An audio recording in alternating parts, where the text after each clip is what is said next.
आपको पढ़ाने जा रही हूँ क्लास 9th का chapter 1 the story of village Palampur. Palampur गांव की एक कहानी है जिसमें हम एक काल्पनिक गांव पालमपुर के बारे में पढ़ रहे हैं। ये पालमपुर एक काल्पनिक गांव है, विलेज है। इसके से सिर्फ 3 किलोमीटर दूर एक और भी विलेज है जिसका नाम है रायगंज। रायगंज नाम का ये दूसरा विलेज है जो पालमपुर से केवल 3 किलोमीटर दूर है, और इसी के पास एक छोटा सा कस्बा है जिसका नाम है शाहपुर। ये दोनों ही क्षेत्र पालमपुर में उत्पादित वस्तुओं के खरीदार के गांव माने जाते हैं, जहां पे बड़े इनकी ज़्यादा सेल होती है पालमपुर में उत्पादित होने वाली सब्जियां और अन्य वस्तुओं की। पालमपुर बहुत ही विकसित क्षेत्र है। उसका रीज़न मुख्य ये है कि यहाँ पे आधुनिक संसाधनों का प्रयोग किया गया है। यहाँ पे ट्रैक्टर और बैलगाड़ी इत्यादियों के द्वारा दूसरे गांव से इन्हें जोड़ा गया है, जिससे यहाँ पे व्यापार मंडी को ज़्यादा बढ़ावा मिला है। इसके अलावा पालमपुर के बारे में जानकारी देते हुए मैं आपको बताऊंगी, यहाँ पे टोटल 450 परिवार रहते हैं, जिसमें से 240 जो परिवार हैं वो दलित हैं यानी गरीब हैं, और जो 150 हैं वो मध्यवर्गीय परिवार हैं, और 60 रिच फैमिली के लोग यहाँ पे रहते हैं। ये रिच फैमिली के लोग हैं वो पक्के घरों में रहते हैं, और जो दलित हैं वो झुग्गी झोपड़ियों में रहते हैं। तो यही है, मध्यम फैमिली के लोग सीमेंट के छोटे मोटे मकानों में रहते हैं।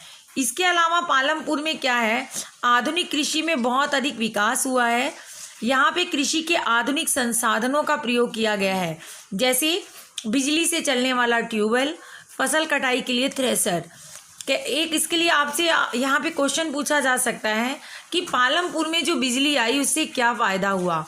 तो सबसे पहले हम बताएंगे, पालमपुर से बिजली आने से एक फ़ायदा हुआ कि यहाँ पे कृषि के जो आधुनिक संसाधन थे, जैसे बिजली के माध्यम से ट्यूबवेल चलने लगे, थ्रेशर मशीन चलने लगी, जिससे किसान अधिक से अधिक फसल भी पैदा करने लगे और जल्दी से जल्दी फसल को काटने भी लगे।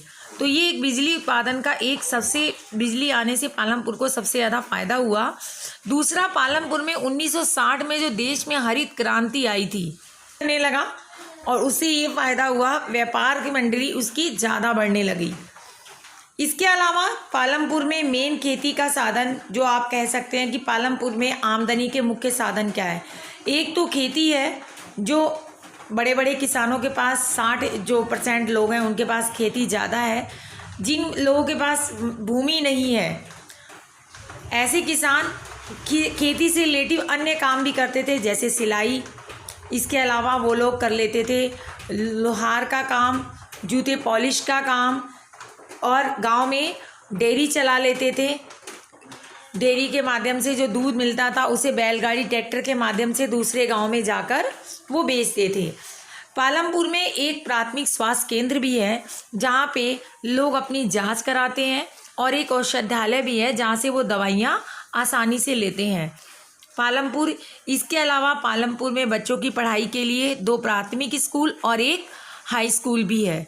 तो ये रही आपकी पालमपुर की एक छोटी सी स्टोरी। मैंने इस पर कोशिश की है आपके सारे पॉइंट को पूरे करने की। इसके अलावा मैं आपको ये बता सकती हूँ कि इसमें अगर आपसे एग्जामिनर क्वेश्चन पूछता है तो आप उसमें क्या आंसर दे सकते हैं। एक जल्दी से क्वेश्चन पूछ लेते हैं।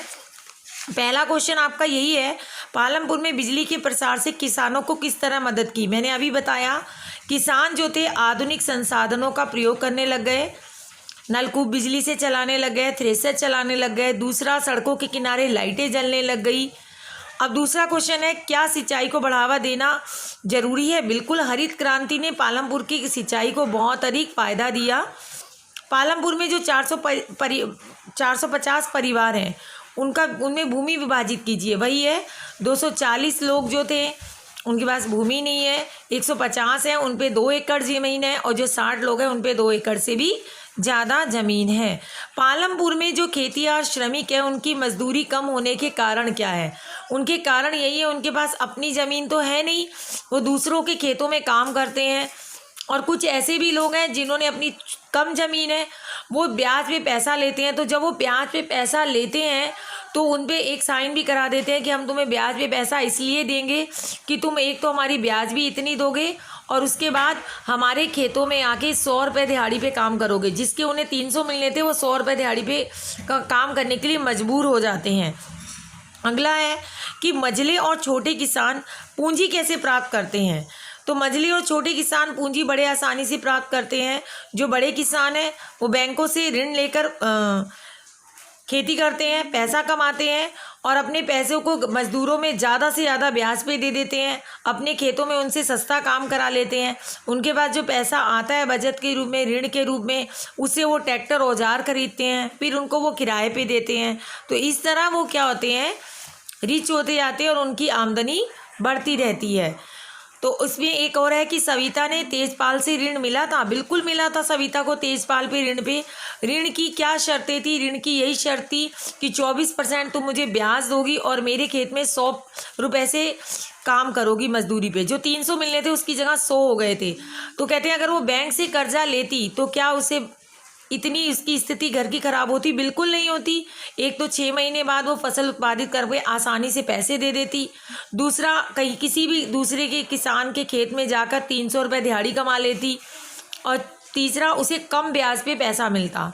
अगर आपको मेरी वीडियो पसंद आई हो तो प्लीज़ मुझे लाइक और सब्सक्राइब ज़रूर कीजिएगा।